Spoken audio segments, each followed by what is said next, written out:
Tudo bem com você? Como é que foi o fim de semana aí? Como é que passou de ontem para hoje? Tudo certo? Já desejou boa noite para o seu amigo aí do lado? Olha para ele assim e diga: ei, estou feliz porque você está aqui comigo.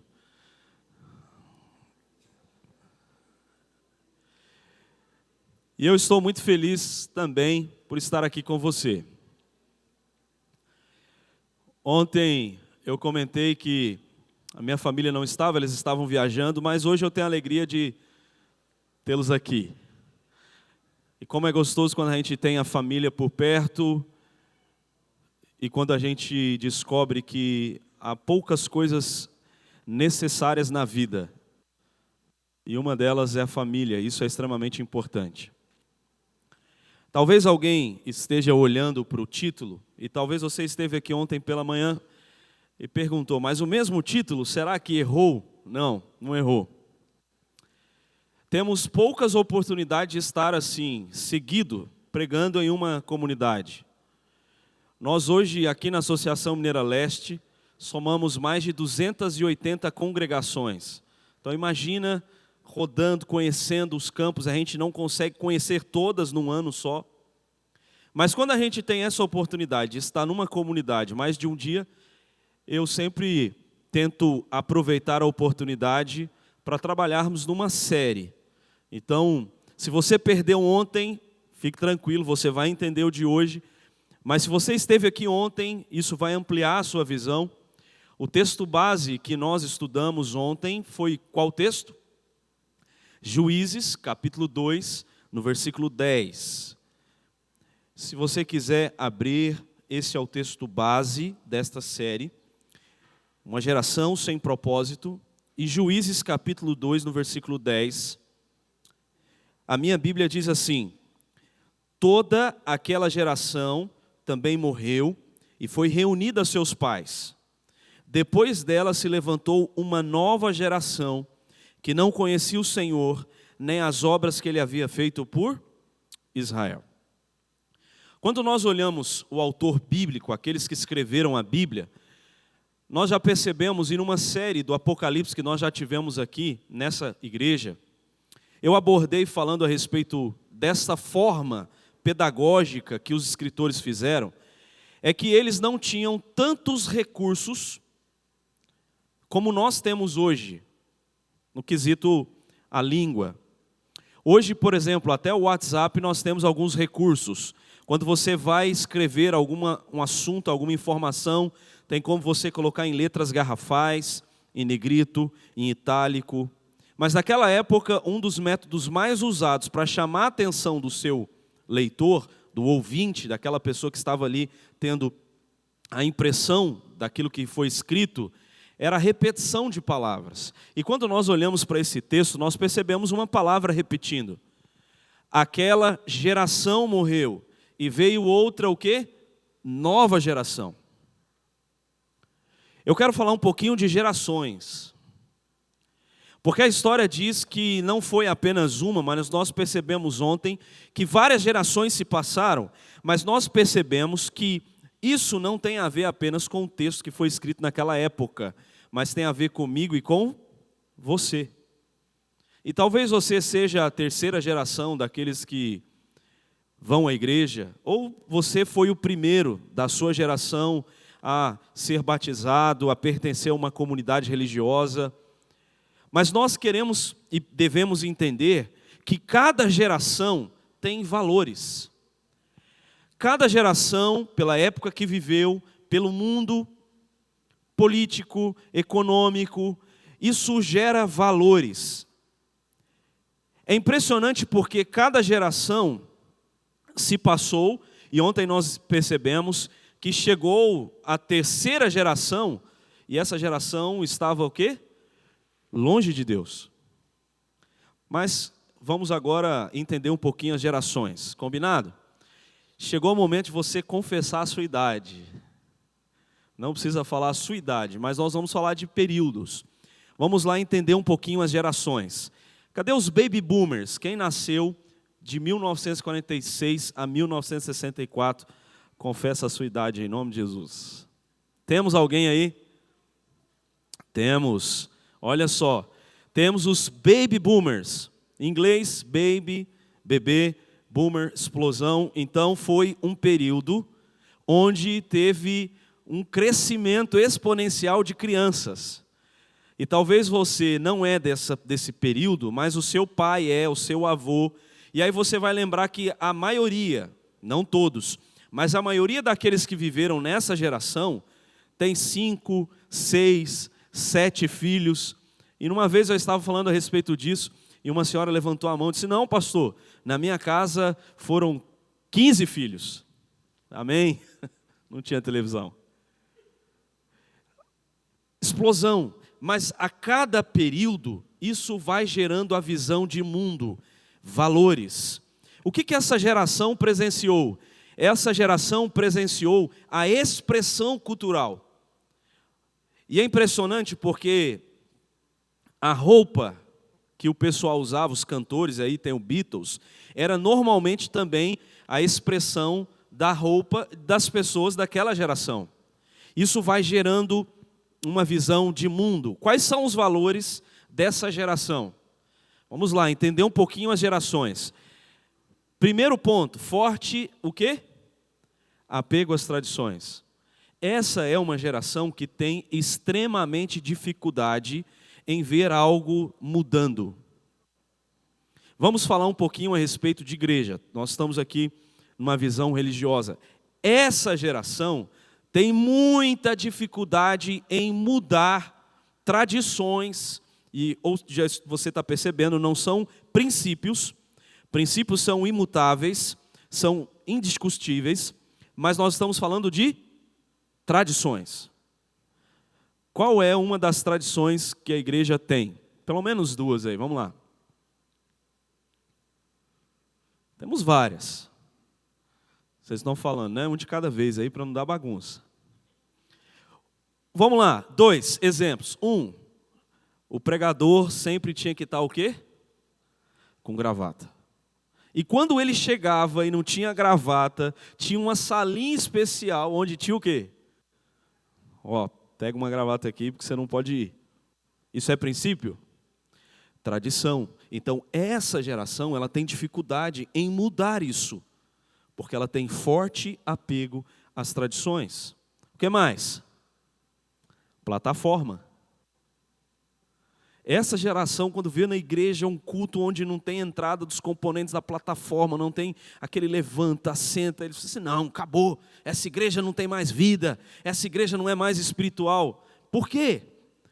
Antes de julgá-lo, antes de julgar essa geração, nós precisamos entender que um grande senso de valor que essa geração tem são as tradições. O que mais?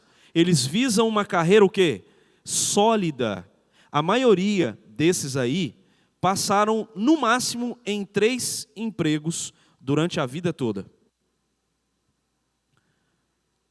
Meu pai é dessa geração, ele passou apenas em 2, hoje ele é aposentado.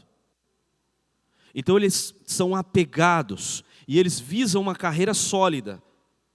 Pode aparecer outras oportunidades, mas se aquilo ali é algo sólido, eu não quero saber, eu não vou mudar, é aqui que eu vou ficar. Qual outro valor? Eles são preocupados com o dever, a segurança em construir uma história, o quê? Aonde estão? Eles valorizam isso. Histórias. Por quê? Porque eles são a primeira geração pós-Segunda Guerra Mundial. Olha o contexto político, econômico, social, e isso vai gerando valores. Eles foram ensinados a chamar o pai e a mãe de quê? Senhor. É alguém mais velho? O senhor. E o que mais? Pedir bênção. A bisavó das minhas filhas, a avó da minha esposa, todas as vezes que as minhas filhas chegam lá, elas dizem assim: e aí, bisa? E ela: vem cá, menino. Pede o quê? Porque para essa geração é um pecado você chegar e não pedir bênção. São valores. E quando eles veem essa nova geração, que parece que não tem mais essa cultura, que desrespeito. Isso está intrínseco na visão de mundo que eles têm. Eles veem nos mais velhos uma figura de autoridade. É mais velho, merece respeito. E eles visam a experiência. Aproximadamente a cada 20 anos, muda-se a geração. E aí agora vamos para a segunda geração, a geração X. Cadê aí o pessoal da geração X? Provavelmente é uma grande parte da igreja hoje, não somente aqui da Central de Valadares, mas quando nós falamos de liderança da igreja. Geração X, de 65 a 79. Quais são os valores? O que eles presenciaram? Foi uma geração que enfrentaram o quê? Ditadura militar. Contexto político, econômico, social vai gerando valores para aquela geração. O que eles experimentaram? O início, naquela época, da tecnologia. O surgimento, para eles, tecnologia de ponta. Se nós perguntássemos para as crianças o nome desses objetos aqui, quase nenhum lembraria. Mas você que viveu perto dessa geração sabe. Vamos lá dar um exemplo. Qual é o nome desse objeto aqui, o número 11 aqui?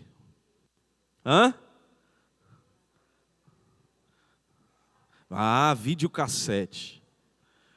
Tinha que ir na locadora, pegava o filme, mas quando terminasse o filme, o que tinha que fazer? Tinha que rebobinar, porque senão tomava multa quando chegava lá para entregar na locadora, porque o outro estava desesperado querendo ver o filme também. Contextos, histórias. Tinha, na época que saiu o Walkman, nossa, tecnologia. Tudo isso vai gerando valores. Quais são os valores dessa geração? Alto apego às tradições. Eles também têm dificuldade em mudar. Mudança não é muito com essa geração. Eles não gostam daquilo que é novo. O que mais? Eles são apegados a títulos e cargos. Eles são extremamente apegados a isso. Foi nessa geração que eles também compravam o título. Então, se quisesse algum título antes do nome, ele pagava. Doutor, fulano de tal, senhor, capitão. Então, eles valorizam muito aquilo que vem antes do nome. Vou te dar um exemplo. Para essa geração é extremamente importante o que você faz. Então, quando você chega para uma geração como essa e diz assim, está aqui conosco nesta noite o pastor fulano de tal. Opa, pastor. Então, ele é apegado a esse título. Eles têm mais resistência do que a geração anterior à tecnologia. Eles começaram a vivenciar isso, mas eles são extremamente resistentes à tecnologia. Essa geração é a geração que mais tem dificuldade com a tecnologia que nós temos hoje. Eles ficam doidos com essa tecnologia, eles ficam malucos quando vê uma criança de 5 anos fazendo o que eles não fazem. Eles não têm o afã de buscar inovação, eles preferem o quê? A estabilidade. Eles respeitam o quê? A hierarquia. Perceba que cada geração tem coisas positivas e pontos o quê?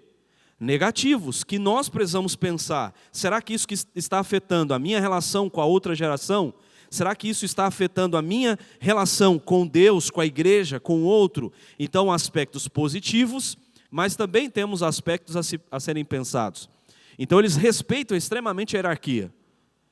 Ele está numa posição maior do que a minha, merece o respeito. Não importa quem é, não importa se é competente, não importa o que faz, merece o meu respeito.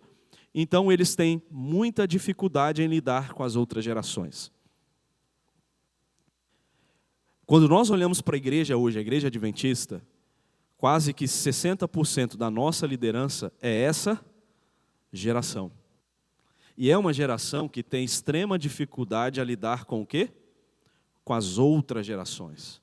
É por isso eu já presenciei em reuniões da igreja, em avaliar planos, tomada de decisões, as gerações tendo dificuldade e briga. Porque uma geração acha que o valor é o que ele aprendeu. A outra geração disse, não, mas nós podemos fazer isso. E aí veio uma geração que disse, nós podemos inovar. E aí só essa palavra, inovar, ele já disse não. Por quê? Porque ele é apegado à tradição. Olha as dificuldades que nós temos ao lidar com cada geração. Cadê a geração Y aí? Confessa a sua idade aí. Cadê, gente? Olha só, geração Y. Perceba que a própria imagem vai mudando, né? De acordo com o tempo. Essa geração Y experimentou algo contrário da outra geração. A geração anterior viveu a ditadura militar. Essa geração no Brasil vivenciaram a expressão, o direito do voto, democracia, nós podemos, nós conseguimos. E tudo isso vai gerando valores. Essa geração experimentou o início de uma nova tecnologia. Computador, Macintosh, top de linha. Funcionava onde você poderia guardar pelo menos uns 2 arquivos no que eles chamavam de disquete. Tecnologia de ponta. Eu posso carregar esse arquivo para outro lugar com o disquete. E o celular? Agora ele poderia sair de casa e se comunicar com alguém fora de casa. A geração anterior, por exemplo, pagou um valor alto para ter uma linha telefônica. Mas agora, essa geração, eles tinham uma linha acessível por onde ele fosse. E a essa geração é aqueles que compravam então aquele celular vulgo tijolão e saía na rua desfilando e quando ia atender, puxava de um lado a antena, abria para o outro, ficava, alô! Que alegria, porque agora ele poderia se comunicar com alguém fora de casa. Valores. Eles têm baixo apego às tradições. Eles viram muita mudança. E por causa dessas mudanças, inovações, eles começaram a ter baixo apego às tradições. Eles não ligam muito para a estabilidade. É uma geração que já mudou de vários empregos. Por quê? Porque eles não visam estabilidade. Eles visam o quê? O que me traz felicidade. Ganha bem? Não, mas eu não estou feliz aqui. Eu quero outro lugar. Mas por quê? Você ganha tão bem, estabilidade. Não, isso não importa. Eu quero ser feliz. Aqui não está trazendo felicidade. Eles nasceram no mundo já dependente de informática. E por causa dessa dependência, eles são abertos a mudanças. Imagina comigo, então, um líder dessa geração, sentado com um líder da geração X, avaliando algumas mudanças na igreja de tradições. Não pode, é um pecado. Isso. E o outro disse, que isso? Não é pecado, não tem a ver. Está vendo a diferença de gerações? Imagina isso dentro de casa. O pai olhando para o filho disse, você não pode, mas o filho disse, como não pode? Eu sou de um outro mundo, o valor que eu tenho é outro. Dificuldade relacional. Mas essa geração, ela não respeita a hierarquia. Ele não tem respeito a essa hierarquia. Essa geração, se você chega aqui e coloca um título antes, hoje vai falar pastor fulano de tal. E aí? Por quê? O que vale a pena para ele é o quê?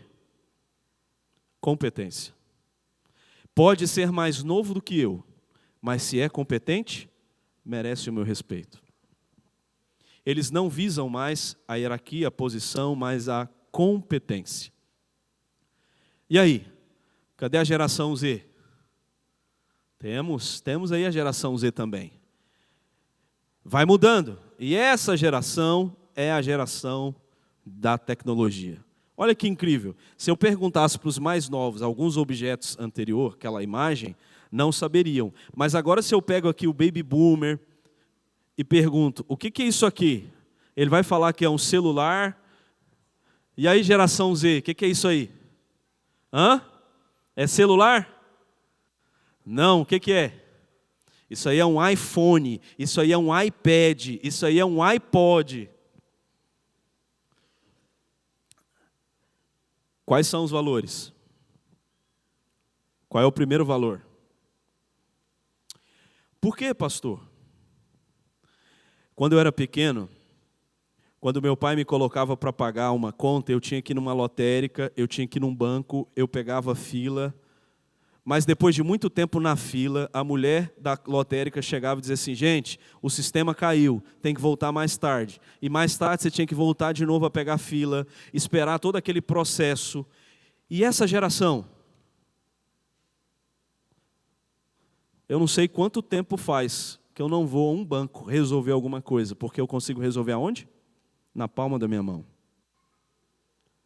Antigamente as pessoas namoravam e para manter essa relação, se fosse um namoro à distância, eles escreviam o quê? Carta. Mas agora, eu olho, eu vejo, tem parente lá nos Estados Unidos, eu consigo falar com ele aqui agora. Mas tudo isso foi moldando uma visão de que tudo é agora, não é depois. Isso gerou um senso de imediatismo. É uma geração que não consegue esperar. Para essa geração, e alguns até brincam, né? Sabe aquele sinalzinho assim, de que quando você vai abrir uma página, está processando e não abre? Quando essa geração vê aquele sinal assim, processando, ele entra em parafuso, porque ele odeia esperar. Ele quer agora, é hoje. É uma geração que também podem ser chamadas de geração digital. As suas relações não são mais relações físicas, não são relações duradouras, não são relações palpáveis. Ele transmitiu a visão que ele tem da relação cyber para a relação pessoal. Então ele acha que assim como lá na internet, ele está seguindo fulano de tal, mas ele não gostou de alguma coisa, ele parou de seguir, bloqueei fulano de tal. Ele acha que é tranquilo bloquear essa pessoa também na vida real. Ele olha para alguém e diz assim: não, bloqueei você. Por quê? Porque as suas relações não são mais relações palpáveis, são relações líquidas. Zygmunt Bauman vai falar mais a respeito disso. Amores líquidos, uma relação extremamente líquida, não tem muita informação, pouca profundidade, pouco conhecimento, pouca relação. Eles têm extremamente dificuldade com o quê? Com o não. Como a geração anterior passou por muitas dificuldades, a geração anterior dos pais, agora com os filhos, pensa assim: eu sofri tanto que meu filho não pode sofrer o que eu sofri. Mas por causa dessa relação, dessa visão, ele não ensinou para o filho o não. E essa geração ela é extremamente depressiva quando ela recebe um não. Eu tenho um parente na nossa família, hoje já é jovem, mas era adolescente. Tomava remédio depressivo, porque tinha dificuldade em lidar com os nãos e as dificuldades da vida. Onde nós vamos parar? Eles valorizam aquilo que para eles é o quê? Verdadeiro. Perceba, não é verdade. Eles não estão preocupados com o que é verdade. Eles estão preocupados com aquilo que é verdadeiro. Lembra do que eu falei ontem? O elo de coerência entre fala e prática. Essa geração, por que ela tem dificuldade? Porque talvez ela encontre-se uma geração de líderes da igreja, uma geração dos seus próprios pais, onde falam uma coisa, mas o que fazem é completamente diferente. E na cabeça dele, ele faz uma rápida relação entre fala e prática. E se a fala está completamente diferente da prática, logo o seu cérebro chega a uma conclusão: isso não é verdadeiro. Recentemente um pai chegou para mim e disse: pastor, por que fulano de tal leva tantas pessoas para o seu campo aí digital, influenciador, e meu filho mesmo segue? Por quê? O que está acontecendo? O que ele... Eu falei: sabe por quê? Porque ele pode ser doido, ele pode falar muita coisa maluca, mas o que ele fala, ele faz. Se ele é doido, ele faz doideira mesmo, doidice é com ele. Então, para essa geração, ele diz assim: fulano de tal falou e fez. Verdadeiro. Ele não está preocupado com a verdade. Para ele o que importa é o que é verdadeiro, o que é coerente. Eles não se importam com o quê? A hierarquia. E eles são, por causa da tecnologia, resolve tudo aqui, extremamente individualistas. Pelo tempo não vamos aprofundar tanto, mas a partir dessa geração para as próximas, as pesquisas dizem, por exemplo, que essa geração, quando se casa, ela diminuiu a visão e necessidade da relação sexual. Por quê? Porque ele encontrou outras formas de obter prazer. Então ele não precisa disso. Ele é individualista, eu não preciso do outro para ser feliz. Eu não preciso do outro para me trazer prazer, felicidade. Ele conseguiu, entre aspas, resolver isso o quê? Sozinho. Por isso que tem dificuldade em relacionamentos. E aí, geração alfa. A geração alfa ainda está terminando a sua formação. Alguns dizem que nós já estamos na geração beta. Mas olha só como as coisas vão mudando. O senso de valores. Essa geração, eles são o quê? Extremamente acelerados. Eles não conseguem ficar quietos. Por quê? Porque desde pequeno recebeu muita informação, muita dopamina, e o cérebro ele fica agitado, então eles são extremamente acelerados. Não é necessário ter um papel definido. Ah, você é menino, você é menina. Quem disse? Você pode ser o que você quiser. Não tem uma identidade clara. Você pode ter subidentidades. Para eles, tudo é muito natural e normal. Para você, algumas coisas que te assustam quando você vê no dia a dia, no shopping, na praça, em algum lugar, para essa geração tudo é natural, tudo é normal. Careta é você que não viu? Eu sempre vi. Então tudo para eles é muito normal. E eles têm extremamente déficit de quê? De atenção. Se eu estou falando aqui e alguém é educador, vá numa educação, numa escola, e você vai ver que essa geração é uma geração que surgiu vários problemas. Necessidades, crianças especiais, TDAH, autismo e etc. Crianças que têm dificuldade na atenção e na sociabilização. É uma geração que tem forte anseio por pertencimento. Eles anseiam ao chegar no lugar e dizer assim: aqui as pessoas me acolhem, aqui eu sou abraçado, aqui eu sou amparado, porque essa geração é extremamente solitária, mas eles anseiam por ter um lugar que eles chamam de seu. É por isso que algumas vezes essa geração tem pertencido a outras comunidades, não essa, porque lá ele é acolhido, ele é amado, ele é compreendido, as pessoas falam a sua linguagem, e talvez nessa comunidade ele não é acolhido, ele não é abraçado, ele não é compreendido, e talvez a liderança não consegue falar a sua linguagem. Talvez você, como essa geração, sempre quando vê algo assim, já faz a seguinte pergunta: tá bom, pastor, e aí? O que isso tem a ver? Então eu quero partir para a conclusão da minha mensagem. O que isso tem a ver, pastor? Sabe o que tem a ver? Não importa a geração que você pertence. Deus precisa ser prioridade da sua vida. Não importa qual ano você nasceu. O que é importante é que para ter propósito, você precisa ter Deus na sua vida. Deus precisa ser prioridade. Mas infelizmente, quando nós olhamos para o relato de Juízes, capítulo 2, quando nós olhamos para a nossa realidade, Deus tem sido esquecido.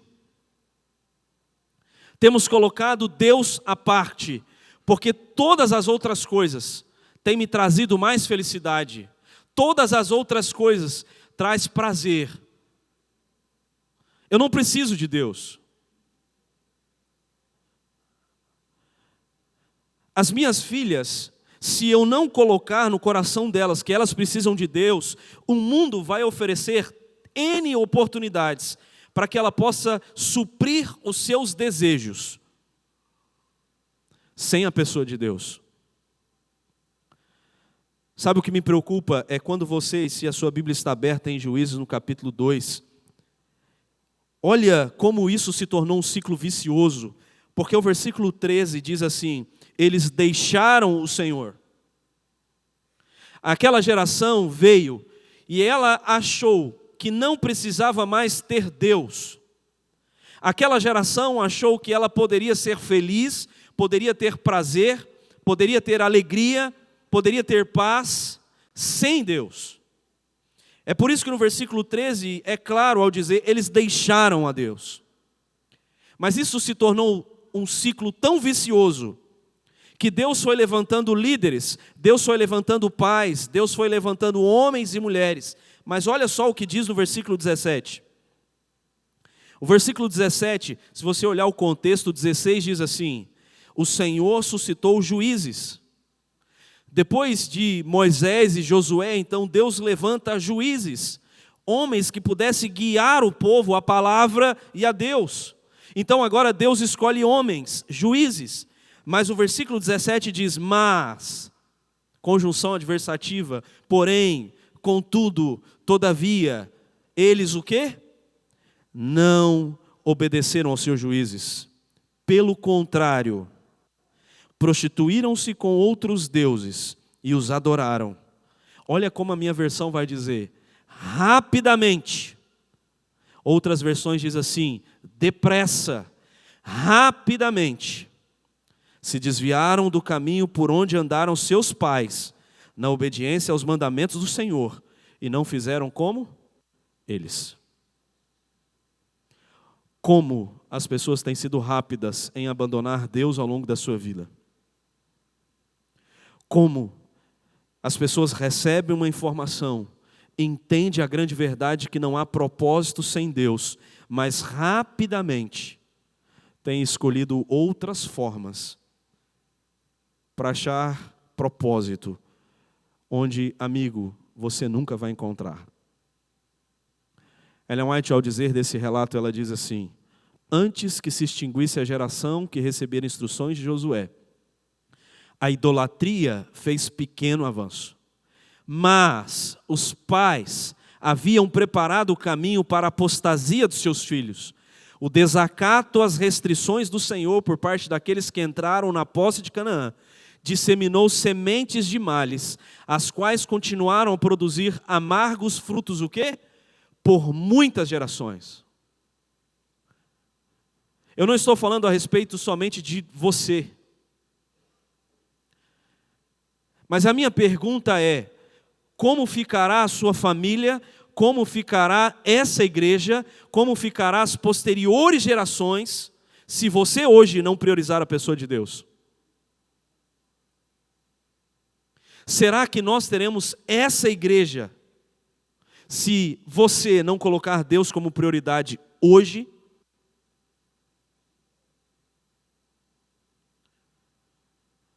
Nós temos em nosso meio jovens, e eu queria falar agora especificamente para você, jovem. Entenda de uma vez por todas que não há felicidade, não há propósito onde Deus não está. Você pode abrir mão de muita coisa, mas por favor, não abra mão da presença de Deus. O próprio texto, quando depois João vai dizer, ele diz assim: jovens, eu escrevo para vocês porque vocês são fortes. Vocês têm uma força extraordinária. Mas muitas vezes essa força não tem propósito, não tem sentido, porque Deus não tem sido prioridade. Aonde nós vamos parar? Aonde nós vamos parar? Conta-se uma história de que um menino, um garotinho, estava brincando com as coisas antigas do avô, já falecido. E enquanto ele estava mexendo nas coisas do avô, tentando procurar alguma coisa que chamava a sua atenção, ele viu um relógio. Aquele relógio chamou muita atenção daquele garotinho, porque ele ouvia ainda barulho dentro daquele relógio. E ele pensou, bom, tantos anos se passaram, mas esse relógio ainda está trabalhando. Mas quando ele olhou para aquele relógio, ele viu algo diferente. Faltavam os ponteiros. Aquele jovem correu até um relojoeiro e disse assim: esse relógio ainda trabalha, mas o que eu posso fazer para que ele funcione? O relojoeiro olhou para aquela criança, deu uma risada e disse: é muito simples. Esse relógio pode funcionar, mas sem os ponteiros, ele perdeu o seu propósito. Para que esse relógio tenha propósito, eu preciso abrir, eu preciso colocar os ponteiros, e aí sim, esse relógio, mesmo já trabalhando, ele passará a ter propósito.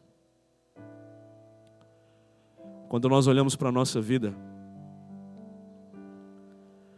não passamos de um relógio que muitas vezes trabalha, mas não tem o ponteiro que dá propósito. É uma geração que faz muita coisa, mas no fim não tem propósito, porque faltou o que era mais importante, o ponteiro que dá direcionamento. E esse ponteiro se chama Deus. Onde está Deus ao longo da sua vida? Como está a sua relação com Deus? Amigo, até quando você vai ficar iludindo, perdendo o seu tempo, achando que é possível ser feliz, ter propósito de vida, se não tiver Deus? Essa semana eu tive a oportunidade de estar com o Guilherme, das 8 às 9, lá na rádio. Aproveito aqui para que você possa sintonizar e compartilhar a rádio FM 107.7, Rádio Novo Tempo. O Guilherme é um dos nossos locutores. A Zilda está lá no som, é a outra locutora. E essa semana tivemos a oportunidade de fazer uma semana especial. A verdade tem um nome. E em todos os dias, vários assuntos sendo discorridos. Mas todos os dias nós falávamos a mesma coisa. Algumas vezes eu perguntei para o Guilherme, depois ele me perguntava também ao vivo na rádio. A verdade tem um nome, Guilherme. Que nome é esse? Jesus. Não tem sentido, não tem propósito de vida, se Deus não estiver em primeiro lugar. Pode estar funcionando. Você pode estar trabalhando, fazendo, mas sem o ponteiro, não tem propósito. Eu preciso terminar a minha mensagem, mas eu quero deixar com vocês 2 textos da Bíblia. Eu queria que você depois lesse esses textos em casa. Eu vou ler aqui. Mas eu queria que você olhasse com esse prisma, esses 2 textos. Entendendo que está vindo, e se a gente deixar de forma natural, virá uma geração que não tem propósito, não tem Deus, não tem identidade, não tem valores. Aonde nós vamos chegar?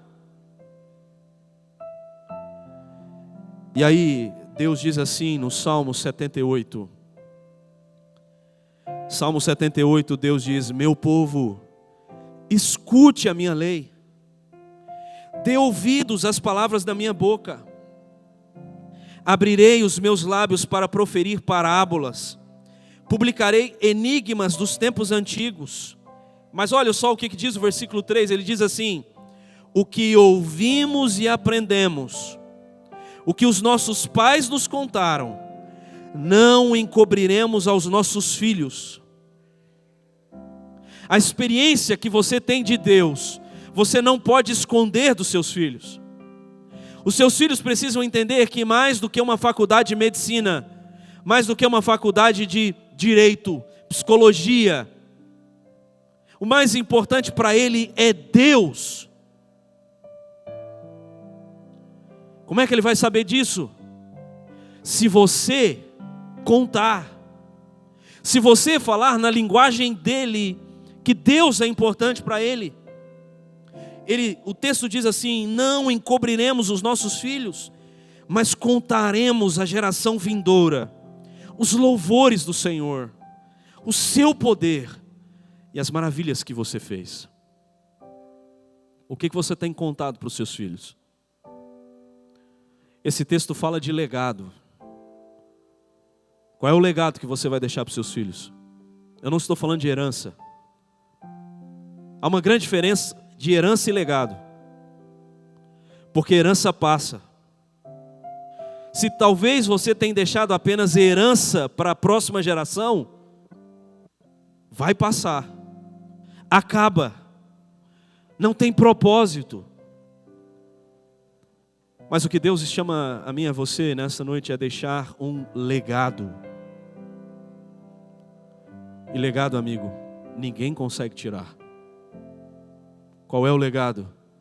De que Deus tem que ser prioridade. Passa a geração, vem outra geração, mas Deus precisa continuar sendo prioridade. Você está passando por dificuldades familiares? Você está passando dificuldade com seus filhos?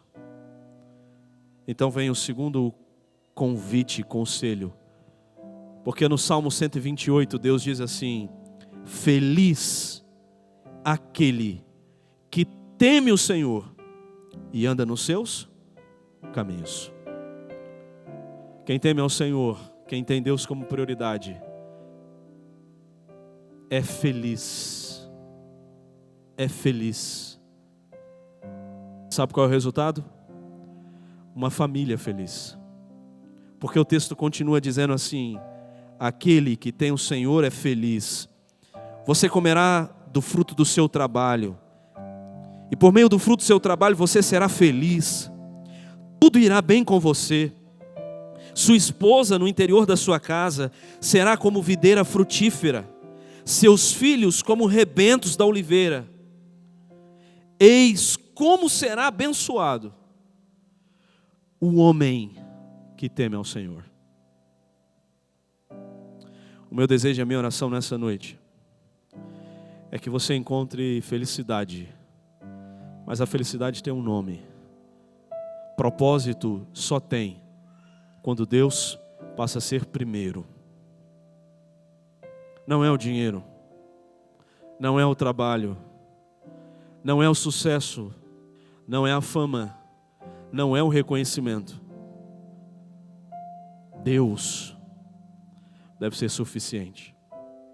Porque quando Deus for suficiente para você, você será feliz. O seu trabalho fará sentido.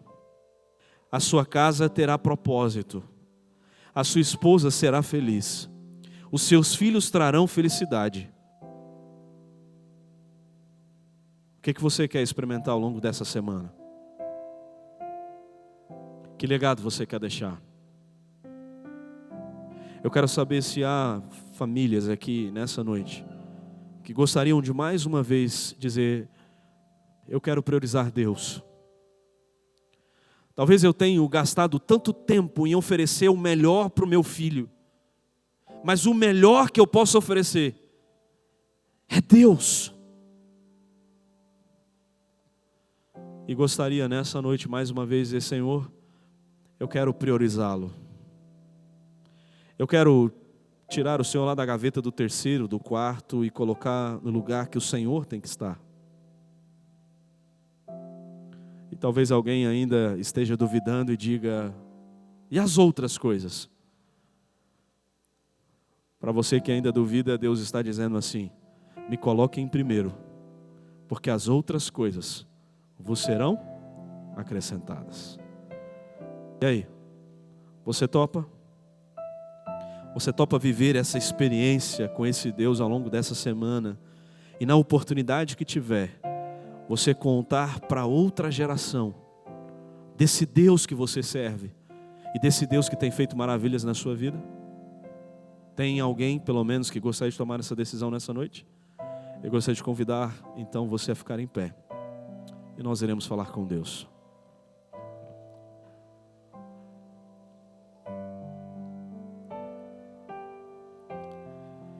Maravilhoso, eterno Deus. Geração após geração, quando seguem o curso normal desse mundo, é se esquecer do Senhor. Quando nós olhamos para a Tua palavra, percebemos que geração após geração, rapidamente, abandonaram o Senhor, não priorizaram a Sua pessoa. Mas a Bíblia também relata o prejuízo, as consequências. Se hoje, Senhor, nós temos gerações que não conhecem a Deus, é porque em algum momento a geração anterior não deixou marcas profundas, deixou herança, mas não deixou legado. Mais do que herança, Senhor, nós queremos deixar um legado para os nossos filhos. Queremos deixar um legado para a próxima geração de líderes dessa igreja. Nós queremos deixar um legado para esse mundo, de que pode passar tudo.